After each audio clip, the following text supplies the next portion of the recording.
Hello friends, welcome back to my channel fusion of love থেকে আমি রায়া। আশা করি তোমরা সবাই ভালো আছো। তোমাদের ভালোবাসা, আশীর্বাদ আর ভগবানের আশীর্বাদ মাথায় নিয়ে আমি অনেক ভালো আছি। তো আজকে এখন প্রায় অলমোস্ট বাসে যায় 11:30। ওই আমার ঘুম থেকে উঠতে হয় 10টা, এখন উঠে যাই। মা ঘর টর ঝাড় দেয়, বিছানাটা না তুললে মা এখন আবার ঘর ঝাড় দেয় না, এরকম একটা ব্যাপার হয়েছে। তো সেই ক্ষেত্রে আমাকে তাড়াতাড়ি ঘুম থেকে উঠেই যেতে হয়। তাড়াতাড়ি আর কি বলবো, 10টা কি তাড়াতাড়ি বলে? সবাই অফিস কাচারিতে চলে যায়, আমি নাকি 10টায় ঘুম থেকে উঠি। যাই হোক, ঘুম থেকে উঠে বেড টেড গুছিয়ে ফ্রেশ হয়ে এখন যাব খেতে আর কিচেনে। চলো তোমাদেরও সঙ্গে করে নিয়ে যাই। এই প্রতিদিনের কাজ কিচেনে এসে, অ্যাকচুয়ালি প্রতিদিনের কাজ মানে যতদিন বাড়ি আছে ততদিন মা আর বাবাকে একটু ভালো করে রান্নাবান্না করে খাইয়ে যাচ্ছে, যেন আমাকে মনে রাখতে পারে। বাবা সবসময় বলে যে মা যখন খেতে দেয় বাবাকে বলে তোমার থেকে তো ভালো রান্না করতে পারে, এটা আমার স্যাটিসফ্যাকশন বলতে পারো। যদিও মেয়েদের বাবা একটু বেশি প্রশংসা করে, কিন্তু তবুও মানে আমার বাবা প্রশংসা করলেও খাবারের ব্যাপারটা একটু ডিফারেন্টলি, বুঝেছো? তো আজকাল একটুখানি মানে মানে বিয়ের মেয়ে হয়েছে, বিয়ে তো করতেই হবে। বিয়ে সংক্রান্ত কনভারসেশন আসলে আমার বাবার একটু বেচারার মনটা খারাপ হয়ে যায়। তবে মেয়েকে আর কতদিনই বা রেখে দেবো, মেয়েকে তো পার করতেই হবে। তাই বিয়ের কথা বা কাজকর্ম করলে বেচারা একটু কষ্ট পায় এখন, মানে নিজেও বলে না কিছু করার জন্য, আর মাও করাতে চাইলেও মাকেও একটুখানি না করে। এগুলো বাবাদের একটা আলাদা স্যাটিসফ্যাকশন বলতে পারো। আর আমি আমার বাবা তো আমার মানে ছেড়েই দাও, বাবা মা দুজনই। আর মা তো না থাকলে যে আমার কি হতো মানে ভগবানই জানে, এটা হচ্ছে কথা। যাই হোক, আজকে কিচেনে আসলাম। এগুলো হচ্ছে আমাদের একটা ওই মানে ক্রাঞ্চি ব্যাপার, যেগুলো তোমাদের সাথে শেয়ার করি। যাই হোক, আজকে রান্নাঘরে এসে ফার্স্টেই বলি কি কি রান্না হবে। সেটা হচ্ছে আজকে রান্না হবে মোচা দিয়ে, আলু দিয়ে, বড়া দিয়ে তরকারি, আর হবে আন্ডা। তো মা বললো 3টে ডিম সিদ্ধ করতে সকালে, আর 3টে ডিম বিকেলে ভাজা করতে। ভাজা করে একসাথেই হবে, কিন্তু ভাজা করে করতে অমলেট। কারণ আমি অমলেটটা ভালো খাই, বাবা রুটি দিয়ে খাবে, সেটা অমলেট হলে বেটার হবে। আর মাও বললো আমার জন্য বেকার সিদ্ধ দিবি কেন, আমার জন্য অমলেট করে দে। অ্যাকচুয়ালি অমলেটটা খেতে সবাই খুব ভালোবাসি আমরা, আর আমি তো মানে তেলটা ইউজ করব দেখে অমলেটটা খাই না। কিন্তু যাই হোক, এই ডিম যেদিন হয় সকালে আমার ডিম খাওয়াটা স্কিপ হয়ে যায়, জানো তো। কারণ সকালে একটা বিকেলে একটা ডিম খাওয়ার থাকে। তো আমি কি করেছি, বড়াগুলি একটু ভেজে নিচ্ছি, তারপর আবার টপাটপ কিছু খাবো। 1 গ্লাস জল ছাড়া সকালবেলা এখন কিছুই খাইনি এখনো। আর সকালবেলা আমি আমান খাই, সেটা ছাড়া কিছুই খাইনি। যাই হোক, বড়াগুলো ভেজে তুলি, তারপর দেখাচ্ছি আর কি কি রান্না হবে। তোমরা তো আমার রান্নার সঙ্গী হিসেবে থাকবেই আমার সাথে। মোচা রান্না তো আগেই হয়ে গেছে, এবার বসালাম ডিমের অমলেট। তোমাদের তো বললামই ডিমের অমলেট করব, আর ডিমের ভাজাও থাকবে দুটো। তো অমলেট 3টে একটু ভেজে নিই। আর ডিমের যে সাইজ জানো না, ওই সাইজ দেখে মানে কি বলবো আর।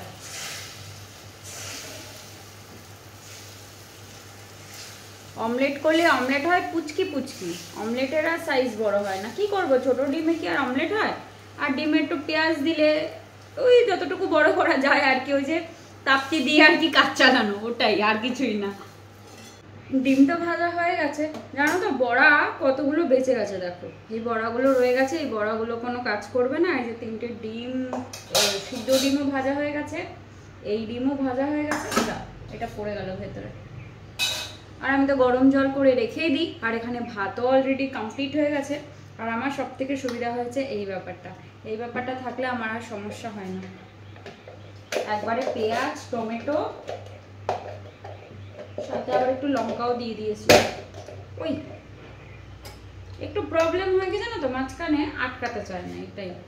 খাপে না বসলে তো আবার ঠিকঠাকভাবে কাজ করা যাবে না। একবারে সব একবারে একদম সুন্দর কুচি কুচি গ্রাইন্ড হয়ে আসে, মানে এত সুবিধা কি বলবো। হাতে সময় নষ্ট হয়, সময়টা বাঁচানো। আর তারপরে গ্যাসওয়ালা কাকু এসে আমার আরো কিছুটা সময় নষ্ট করে দিয়ে গেল। মধ্যে একটু প্রবলেম হচ্ছিল, সেটা ঠিক করলো, গ্যাস দিয়ে গেল। আর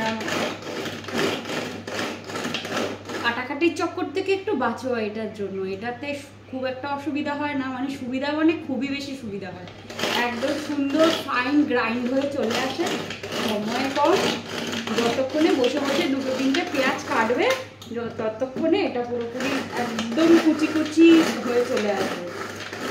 রান্না করতে করতে বাইরে এসে দেখি আকাশটা এক অদ্ভুত অপূর্ব রূপ ধারণ করে আছে। প্রকৃতি তো এক একটা সময় এক এক রকম ঝলকানি দেখায় সবাইকে, কখন যে কিভাবে নিজেকে প্রেজেন্ট করবে সবার সামনে ওরা মনে হয় নিজেরাই বুঝে উঠতে পারে না। মেয়েদের যেমন হঠাৎ হঠাৎ করে মুড সুইং করে সেটা বোঝা বড় দায়, তবে প্রকৃতির মুড সুইং এর ব্যাপারটা কিন্তু মেয়েদের থেকেও আরো বেশি মারাত্মক, সেটা বোঝা কারোরই কম্য নয়। আকাশের একদিকটাকে দেখে মনে হচ্ছে আনন্দে যেন মেঘগুলো একদম ভেসে বেড়াচ্ছে, আর অন্য দিকটাকে দেখে মনে হচ্ছে কোনো কারণে যেন তাদের গোসা হয়েছে, তাই রাগ করে মুখ ভার করে বসে আছে।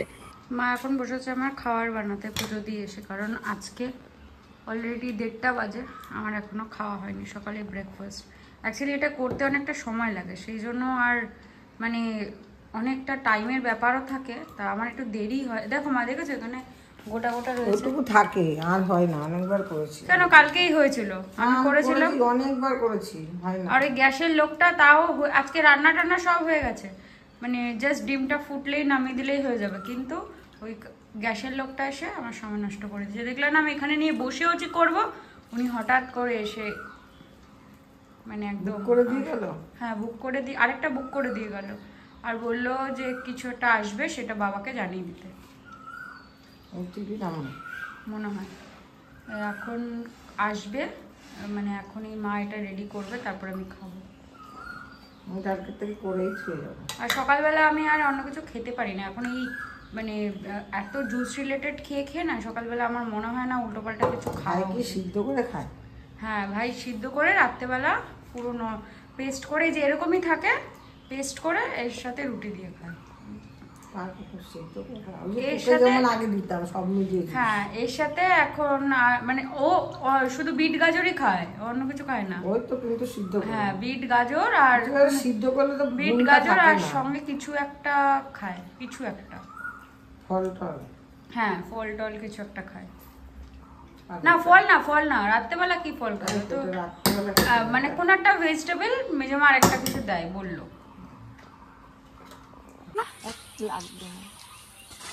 কি শাক রান্না করবে? পুরো ন্যাড়া হয়ে গেছে বেগুন। কি করছে? ট্যাঙ্কি বসাবো। হ্যাঁ ট্যাঙ্কি বসাবে। এটাতে কত ভালো ভালো বেগুন ছিল, বেগুনগুলো সব সরে গিয়ে বেগুন গাছটা পুরো ন্যাড়া হয়ে গেছে। দেখো কটা কটা বেগুন আছে যদিও। ওই যে ওয়েদারটা আজকে কি সুন্দর। এগুলো মা আর বড় হবে না?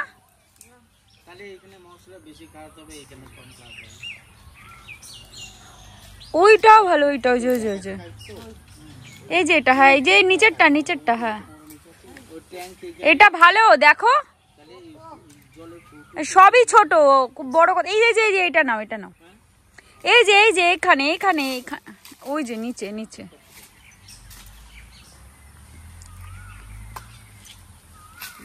গাছ থেকে বেগুন তুলে তুলে আমি নিয়ে যাব।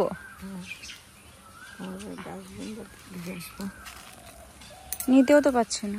ওইদিকের গাছকে তোমাদেরকে দেখিয়েছিলাম না যে লেবু হয়েছিল, লেবুগুলো তো কেউ খায়নি, গাছ ভর্তি লেবু একদম পুরো। ওই গাছ ভর্তি লেবু একদম যা টক ওরকম ভাবেই পড়ে রয়েছে। কোথায় মৌসুম্বি লেবু? এই গাছটা এ থোড়ি খাওয়া যাবে মৌসুম্বি লেবু। হ্যাঁ গত বছর আমরা খেলাম না। হাট হ্যাঁ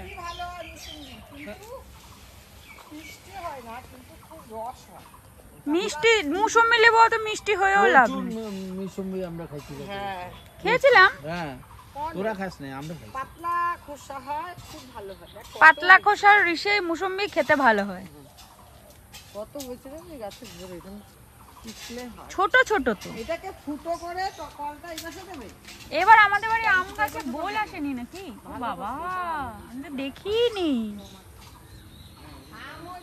প্রচুর আম হয়েছে তো এই গাছটাতে। হ্যাঁ এই গাছটাতে ভর্তি আম, এই গাছটাতেও সেম গাছ ভর্তি আম হয়েছে, যে মাঠের এই গাছগুলোতে একটু এদিকে গাছ ভর্তি, সেম এই গাছটাতেও গাছ ভর্তি। এবার হিমসাগর গাছে আম হয়েছে বাবা আমাদের। এইটা সাদা না এদিক দিয়ে ওই দিক দিয়ে ওই দিক দিয়ে ওই দিক দিয়ে পদ্ম ফুল, সাদা সাদা পদ্ম, সাদা পদ্ম। না না, হ্যাঁ দেখো এই যে এই দিক দিয়ে বেরিয়েছে, এই দিক দিয়ে পিঙ্ক পিঙ্ক কালার, ওই যে কালার পিঙ্ক কালার, হ্যাঁ হ্যাঁ হ্যাঁ পিঙ্ক হবে, পিঙ্ক। উপরটা সাদা হয়ে পিঙ্ক হবে, উপরটা সাদা হয়ে পিঙ্ক কালার হবে। সাদা হয়নি। এইখানটা আমাদের ট্যাঙ্কি বসবে, মানে রিজার্ভারটা, যার জন্য এখানটা ঠিকঠাক হচ্ছে। বাট আমি সত্যিই দেখিনি আমাদের বাড়িতে এত আম হয়ে গেছে, তাহলে তোমাদের আগেই দেখিয়ে দিতাম। বাট আকাশটা কি অপূর্ব সুন্দর লাগছে দেখো, আচ্ছা এক গুচ্ছ মেঘ একসাথে জমাট বেঁধে দাঁড়িয়ে রয়েছে।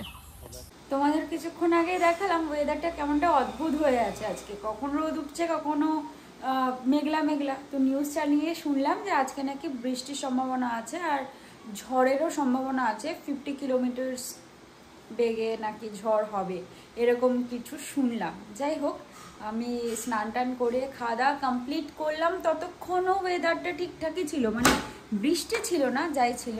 দেখো এখন পুরো কালো করে আকাশ, জোর বৃষ্টি নেমে গেছে। কিছুটা বৃষ্টি যদিও হয়েছে, একটু একটু ভেজা, মানে খুব একটা বেশি বৃষ্টি হলো না।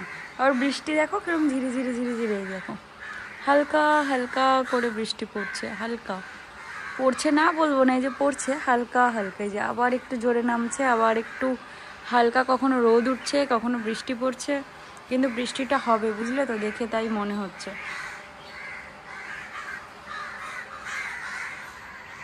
দেখো পুরো একদম এই জায়গাটা হালকা হালকা ভিজেছে, খুব বেশি ভেজেনি, কিন্তু হালকা হালকা বৃষ্টিটা হচ্ছে। জানি না তোমরা বুঝতে পারছো কতটাই। দেখো বকটা উড়ে যাচ্ছে, কি অপূর্ব লাগছে দেখতে আকাশ দিয়ে, দেখো। আর বৃষ্টি হচ্ছে তো সবাই ঘরে ফেরার তাড়া, বাইরে কেই বা ভিজতে পছন্দ করে বলো তো? তবে গরমকালে ভিজতে পছন্দ করে, কিন্তু তাও কিছু মনে হয় ওদের নিজেদের মধ্যে হয়েছে, তাই জন্য ঝগড়াঝাটি করছে সবাই মিলে, একবার এখানে উঠছে একবার ওখানে উঠছে, এই দেখো। আর সাথে আবার মেয়েকেও ডাকছে, এই দেখো কথা বলতে বলতে আবার নাকি রোদ উঠে গেল। কি অদ্ভুত সিনারিও দেখতে পাচ্ছ, ওদের মধ্যে কিছু একটা হয়েছে।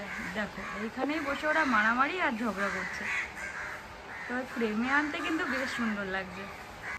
আজকে ফাইনালি শ্যুট করব দেখে সমস্ত রেডি টেডি করছিলাম, একদিকে দেখো লাইনার পরে আর একদিকে লাইনার পরিনি, মানে ওয়েদারটা ঠিকঠাকও ছিল। আমি এসি ফেসি চালিয়েছিলাম যে না শ্যুট করতে তো লাগে, সেট আপও রেডি করলাম, লাইট ফাইট সেট করে রেডি হচ্ছি, হঠাৎ করে কারেন্টটা চলে গেল, আর বাইরে ঘুটঘুটে অন্ধকার হয়ে গেছে। তোমাদের দেখায়, আর হাওয়ার আওয়াজটা শুধু শোনো, শুধু শোনো।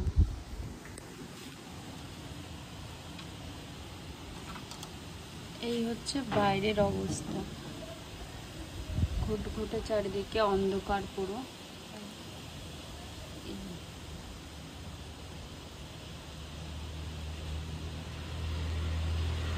এতক্ষণ তো দাঁড়াম দুরাম করে আওয়াজ হচ্ছিল, এখন তাও সেটা বন্ধ হয়েছে, কিন্তু আমার ফ্ল্যাশিংও হচ্ছে নাকি। আজকে আর শ্যুট করতে পারবো বলে মনে হয় না। জানলাটা খুলে দিলাম, সুন্দর হাওয়া দিচ্ছে। আজকে ঝড় হবে বলেছিলাম তো তোমাদের, কিন্তু এই যে সিচুয়েশন হবে সেটা বুঝতে পারিনি। দেখো আবার টপিটার কি হলো ভগবানই জানে, জোর হাওয়া দিচ্ছিল এতক্ষণ, এখন তো তাও হাওয়ার বেগটা কমেছে। এই যে আবার উঠছে একটা হাওয়া, আওয়াজটা শুধু শুধু শুনতে পারলে। চলো আর বেশিক্ষণ বাইরে এটাকে নিয়ে থাকা যাবে না, পর্দাটা আর জানলাটা এক পাট খুলে রাখি, আরেক পাট বন্ধ করে দিই, সুন্দর হাওয়া দিচ্ছে, এক পাট বন্ধ থাক। কি আর করা যাবে, অগত্যা আজকেও মনে হয় কিছু করে উঠতে পারবো বলে মনে হচ্ছে না। তাও দেখা যাক, যদি কারেন্টটা আসে তাও রেডি হয়ে থাকে, কারেন্টটা আসলে যদি কিছু করা যায়। মানে আমার লাকটাই খারাপ বলতে পারো, লাকটাই খারাপ। এবার বল। Happy birthday to you. আগে আগে নেভাতে হয় তারপরে কে ও সরি, ভুলে গেছি।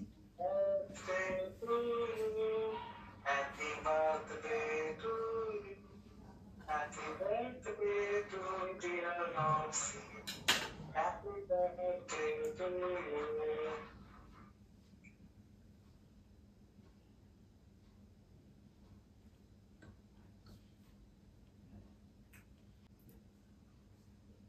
সবাইকে খাইয়ে দে আমার মুখটাই খাই দিলাম সবাইকে। রাত 12টার সময় ছোট্ট খাট্ট একটা বার্থডে সেলিব্রেশন। এবার আমি রুটিদের বাড়ি যেতে পারিনি, কারণ আগের বার তো রুটিদের বাড়িতেই বার্থডে সেলিব্রেশন হয়েছিল। তো এবার একটা বিশেষ কারণবশত ভাবলাম এখানেই থাকি। কি কারণ সেটা সাসপেন্সটা সেটা পরেই জানতে পারবে। তো তাই জন্য এই রাত্রি 12টায় ছোট্ট করে একটা সেলিব্রেশন, সেরকম কিছুই হবে না। কাল মা একটু পায়েস আর একটা কেক এনে সবার সাথে কাটা হবে, ব্যাস এইটুকুনি। চলো টাটা, আজকের মতন এখানেই শেষ করছি ভিডিওটা। কালকে আবার একটা নতুন ভিডিওর সাথে দেখা হবে। ততক্ষণ তোমরা ভালো থেকো, সুস্থ থেকো, সাবধানে থেকো। আর ভিডিও ভালো লাগলে একটা লাইক করে দিও, কমেন্ট করে জানিও কেমন লাগলো, আর সাবস্ক্রাইব করে পাশে থেকো। আর আমাকে অনেক অনেক আশীর্বাদ করো, অনেক অনেক সাপোর্ট করো, অনেক অনেক ভালোবাসা দিও, যেন তোমাদের হাত ধরে অনেক দূর এগিয়ে যেতে পারি এই ইউটিউব জার্নিতে। টাটা।